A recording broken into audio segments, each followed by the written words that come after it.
Bonjour, dans cette vidéo, on va parler des nombres premiers. Qu'est-ce que c'est qu'un nombre premier en fait?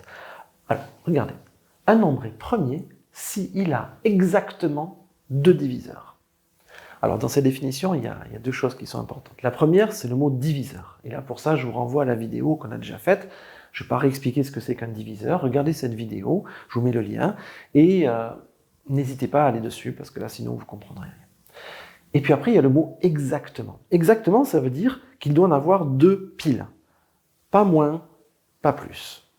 Alors, ça peut paraître bizarre comme définition, mais en fait, c'est extrêmement puissant, vous le verrez par la suite, quand on va utiliser ces nombres premiers pour faire des choses. Alors, qu'est-ce que c'est que les premiers nombres premiers? Bon, déjà, 0, pas premier. Et oui, il a une infinité de diviseurs, donc 0 n'est pas premier. 1, pas premier. Pourquoi? Parce qu'il n'y a qu'un seul diviseur, lui-même. 2, premier. Et oui, 2, je peux l'écrire 2 fois 1. 2, il s'écrit 2 fois 1. Et c'est tout, en fait. 2, il n'est que dans la table de 2. Donc j'ai deux diviseurs. C'est bon, il est premier. 3. Pareil, 3, je peux l'écrire 3 fois 1. Donc 3 est premier, il n'y a pas de problème. 4. 4, je peux l'écrire 4 fois 1, mais je peux aussi l'écrire 2 fois 2. Donc j'ai 1, 2, 3 diviseurs. 4 n'est pas premier. 5. 5, je peux l'écrire 5 fois 1, et c'est tout. 5 n'est que dans la table de 5. Donc 5 est premier. 6. 6, je peux l'écrire 6 fois 1, mais je peux aussi l'écrire 2 fois 3. Et donc j'ai 1, 2, 3, 4 diviseurs. Finalement, les nombres premiers, il va y avoir 2, 3, 5, 7, 11, 13, 17... Par exemple, est-ce qu'un nombre premier peut être pair?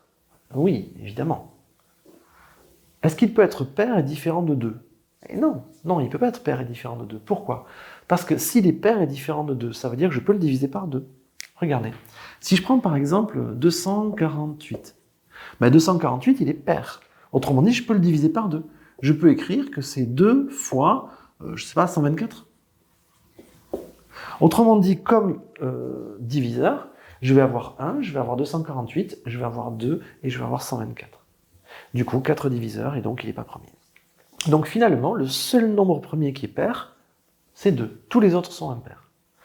On pourrait se dire, oui mais dans ce cas, tous les impairs sont premiers. Eh non, ça ne marche pas. Regardez 15 par exemple. 15, je peux l'écrire 15 fois 1, mais je peux aussi l'écrire 3 fois 5. 4 diviseurs, il n'est pas premier. Du coup, 15 n'est pas premier, et donc il existe des impairs qui ne sont pas premiers. Alors, comment trouver les nombres premiers?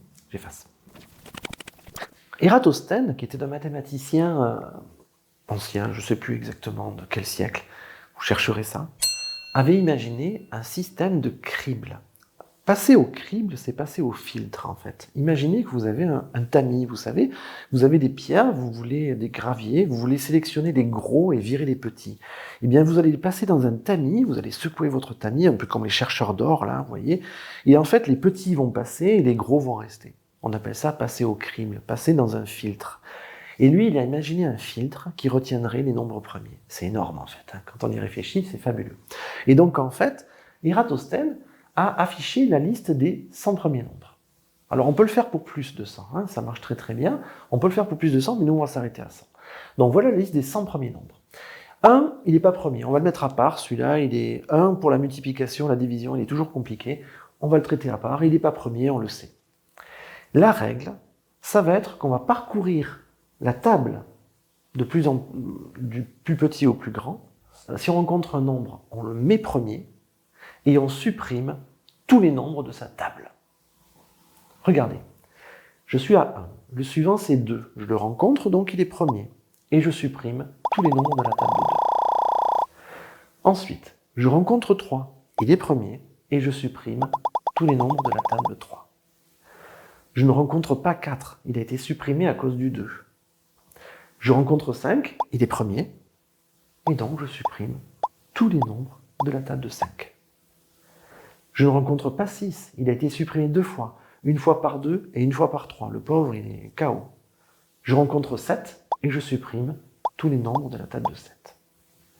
Et je continue, je continue, je continue, je continue. Finalement, ma table, elle devient assez maigre. Il n'y a plus grand-chose en fait. Les seuls nombres qui restent, ce sont les nombres premiers. Le crible d'Ératosthène, c'est ça. C'est le fait de faire cette opération-là pour trouver les nombres premiers. Voilà donc le crible d'Ératosthène qui est extrêmement efficace. Et finalement, je me retrouve avec cette liste de nombres premiers. Alors, on l'affiche, voilà. Au collège, vous êtes censé les connaître par cœur. Si on vous demande 83, c'est premier? Oui. 84? Non. Il faut le savoir immédiatement. Parce qu'on va utiliser ces nombres premiers pour décomposer les nombres décomposer les nombres en facteurs premiers, pour simplifier les fractions, pour résoudre des problèmes, on va en avoir besoin. Donc, à savoir par cœur. Désolé. Voilà, ça termine cette vidéo sur les nombres premiers. Je vous remercie pour votre écoute, j'espère que vous aurez appris des choses, et à très bientôt. Au revoir.